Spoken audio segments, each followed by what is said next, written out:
Okay. Oh, okay.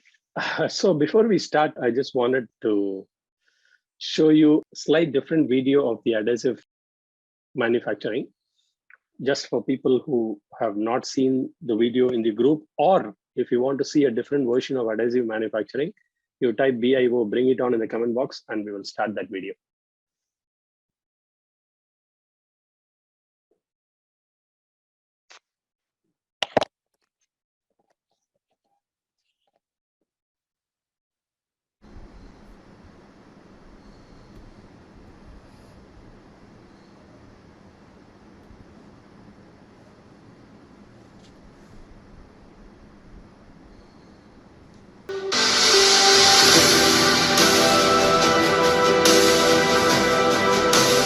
And this is how in the toes it is mixed.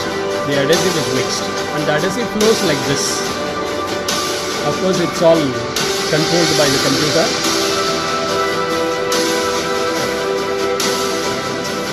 And its coating thickness is also maintained.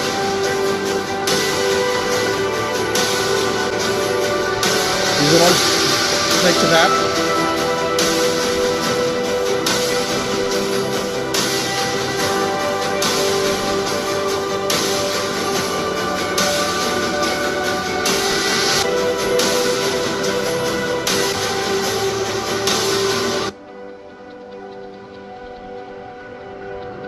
Finally, they are all exported.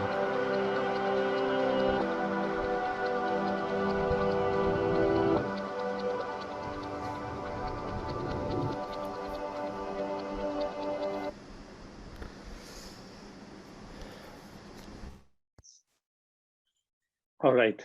So if you liked it, just give it a like, okay? So value stream mapping walking exercise we had gone through. We will go through this in detail, okay? We gave the sample information. Make sure that you make a note of this information, what we have studied before. And then we had also written the customer requirements and also the work requirements and supplier information. And we spoke about the production control processes, process step information, and these are the information that was collected in the Gemba. Then we had additional information of compounding, coating, and slitting. So these are the information also that is collected from the Gemba, which we have seen yesterday. So we started this high-level value stream mapping. We had explained each and every step in detail yesterday.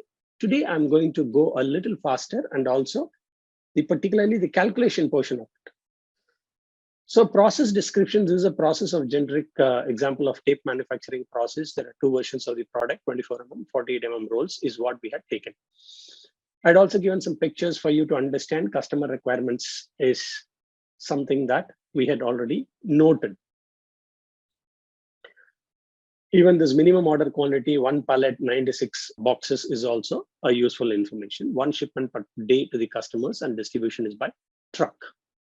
Customer demand highly variable is additional information. This presentation, I have updated the presentation, okay? Whatever I have shared with you is the earlier version. Now I have put some pictures and to make it more engaging, you would have seen from yesterday's to today, there are some pictures I put and I have updated, okay? I'll share this latest version also. This presentation has already been shared, but this is updated version. I'll share this updated version, and this updated version probably I'll share from time to time. Give me some time to really update everything. I may not have updated fully, but one version I've already shared. All right. So we spoke about adhesive compounding, tape coating, and slitting and packaging. These information we've already understood very well. This is the third step. Now, supplier, what are the key raw materials? What work is to be done? We have written all the customer requirements here. Now we are writing this process information. And this is the supplier information that we write here.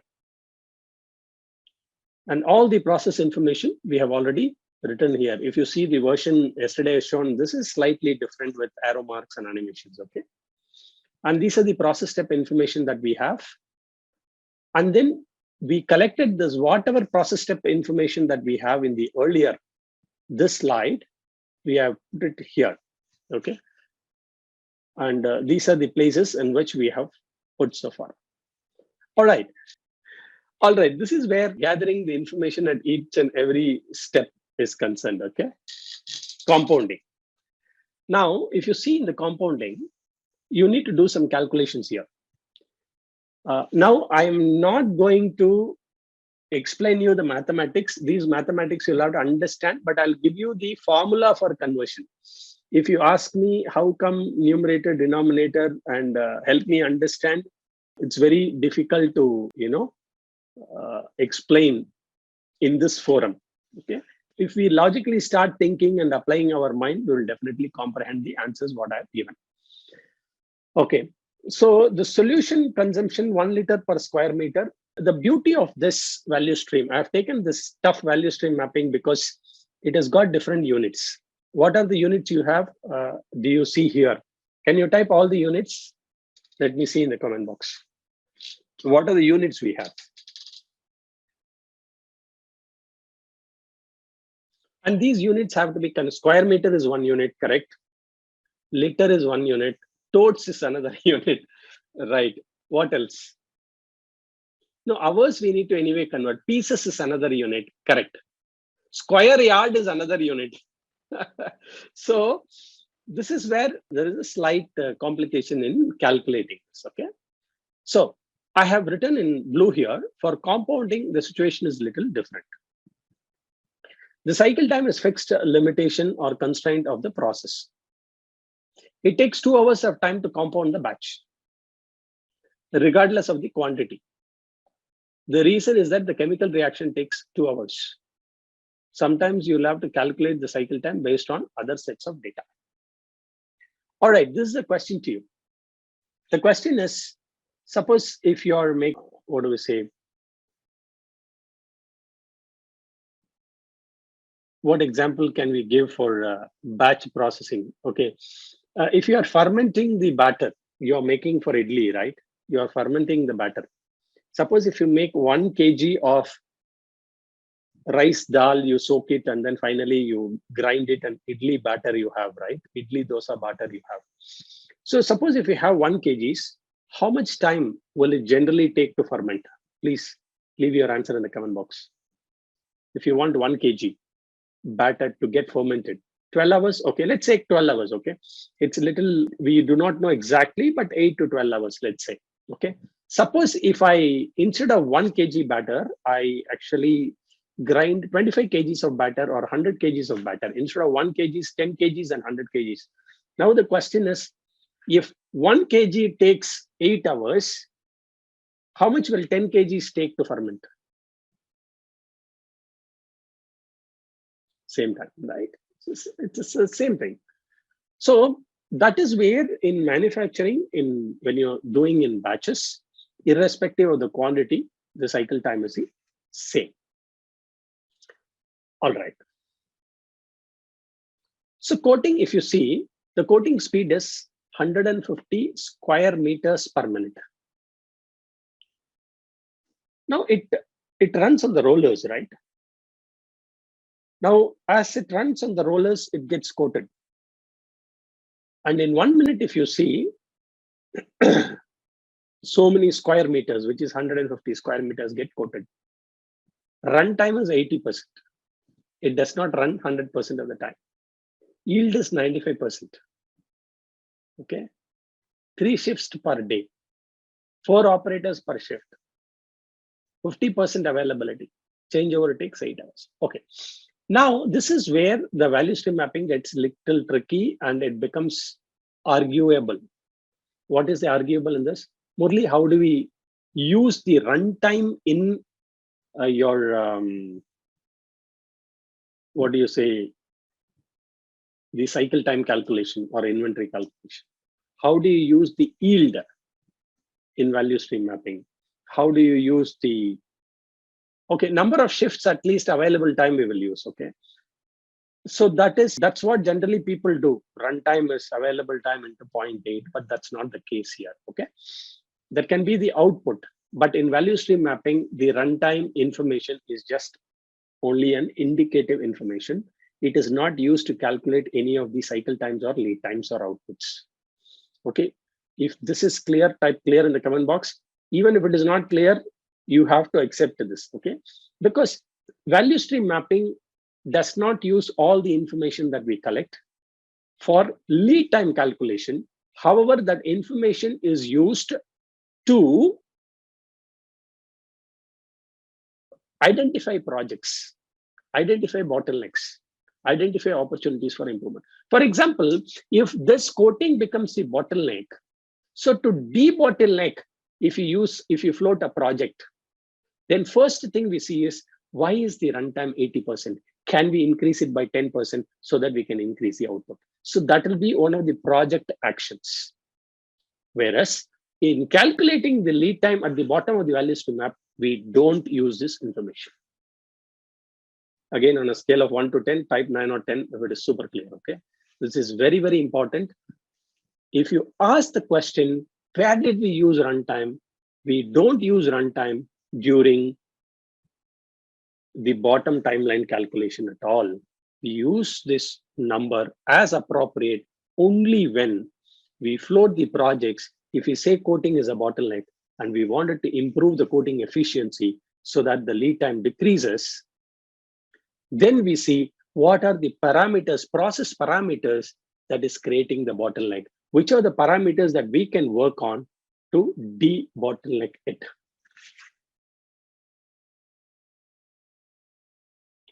Okay. All right. So only for if you start doing the improvement projects, then we use those information. Now, if you really want to calculate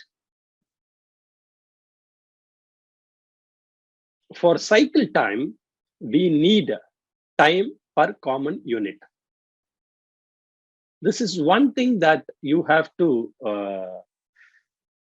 think through and understand this. Okay, ultimately we are converting everything into square meter and we are trying to find out time in square meters per square meter.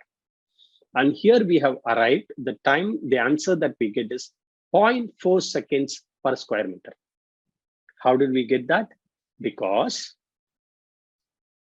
in 1 minute, we are quoting 150 square meters. So 1 square meter, this is minute unit.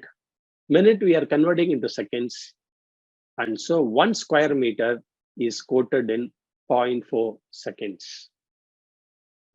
Those of you who have understood this, give a 9 or 10. Those of you who have not understood this, give 2 or 3. Okay. It's okay even if you give 2 or 3, because it's a general mathematical conversion. But the point here is we are taking one common unit, and the unit is square meters, and everything we are converting into square meters. In quoting speed, the information that we have is square meter per minute. And we'll have to see for 1 square meter, how much time it would take. And the answer that we get is 0.4 seconds. Then we go to the next slide. Now gather data for each step. In this step, this is the slitting information. Let us go into the depth of the slitting information.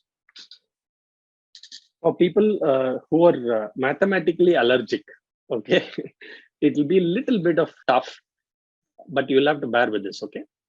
And this is the only mathematical calculation value stream mapping.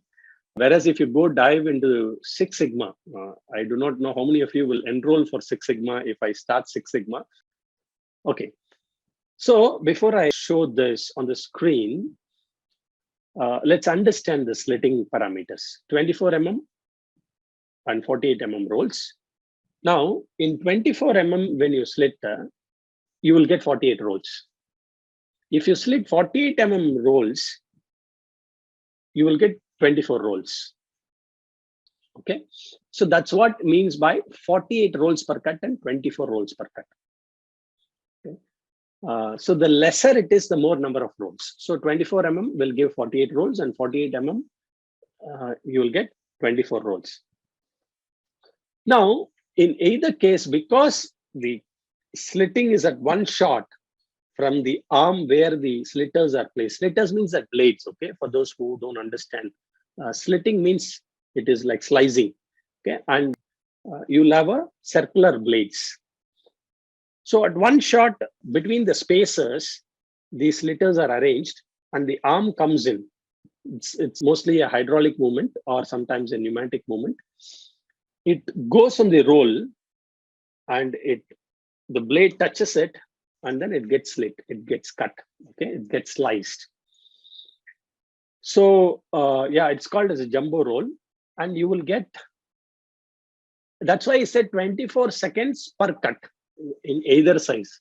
So it's a number of blades that you put. Either you put more blades or less blades.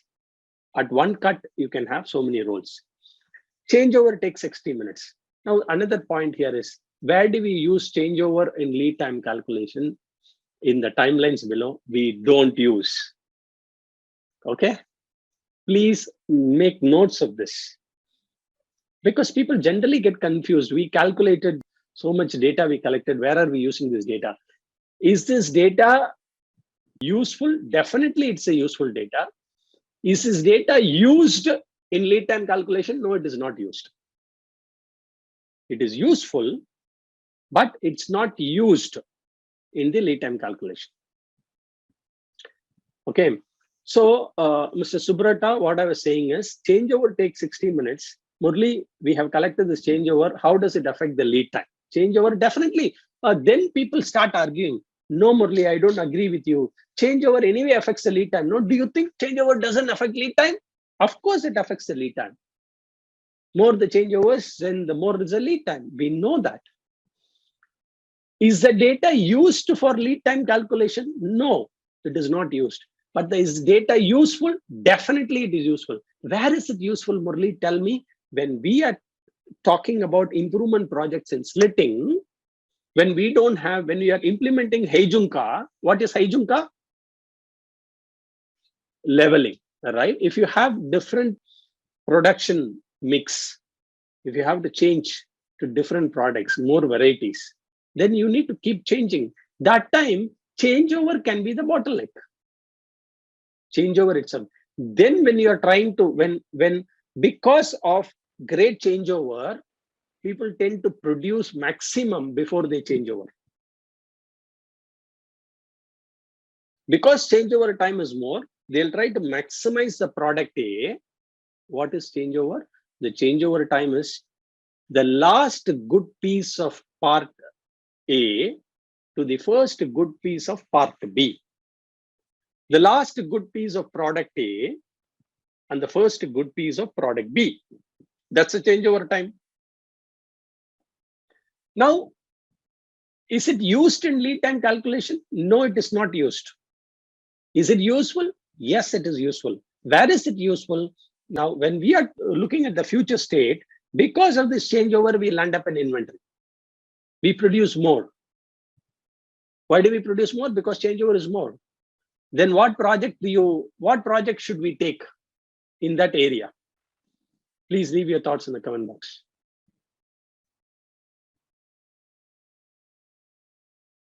What project should we take to reduce the changeover time? SMED, single minute exchange of dice. Single minute exchange of dice means how many minutes? So this is just a question for less than 2 digits. Less than 2 digits. Nice answer. So for Sai Kirtan and others, single minute exchange of die is not 1 minute. That's the reason I just asked to comment. It is just once you see this comment box, it gets deep into your mind. Okay. So it's single digit. That's what it means. Okay. Single digit. All right. Why do we complicate by single digit and single minute? It's a Japanese way of saying we have translated in English and we are trying to complicate this. Okay. Maybe in Japanese, the communication is very much better. In English, when we translate, it's called single minute exchange of dice. Okay, Now, if you see here, we have finally found out per square meter how much second is required for slitting. 0.5 seconds. Per square meter, it is 0.5 seconds. Ultimately, the common unit is square meters that we are going to use, and everything we are going to convert into square meters, because 24 mm roll is 1 square meter and 48 mm roll is 2 square meters. So everything we are going to convert into square meters. Now slitting also, for converting 24 mm per slit, per roll, it takes, slitting takes 0.5 seconds, and 48 mm also, it takes 0.8 seconds, 0.5 seconds. 0.5 seconds for 48 mm because it has 2 square meters.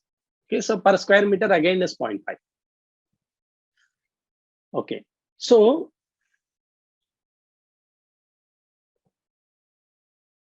if this is clear on a scale of 9 to 10, please give 9 or 10 if it is super clear. So now we have converted the compounding, adhesive compounding, also the liters into square meters. Now slitting also we have converted into square meters. Wonderful. Now packaging. This is the simplest thing. Okay, let's look at the data. 24 mm, 48 box, 48 rolls per box, and 40 mm is 24 rolls per box. Murli, why did you confuse 28, 48 like this? You know, that was deliberate. I don't want to show the actual data of this multinational company. I just, with their permission, I've just changed a few numbers to make it interesting and confusing, so that when you calculate, it's all, we know if you get the answer right, that means the understanding is correct. So let's see here, 36 seconds to fill one box of either size, whether irrespective of 24 mm or 48 mm. It takes 36 seconds to fill one box of either size. Changeover takes 10 minutes. Is the changeover used in lead time calculation? No. Is it useful? Definitely it is useful. Equipment availability, 70%. Is the data used? No, it's not used. It's useful. Definitely it's useful. Similarly, runtime, yield, and 2 shifts per day and 3 operators per shift and all that.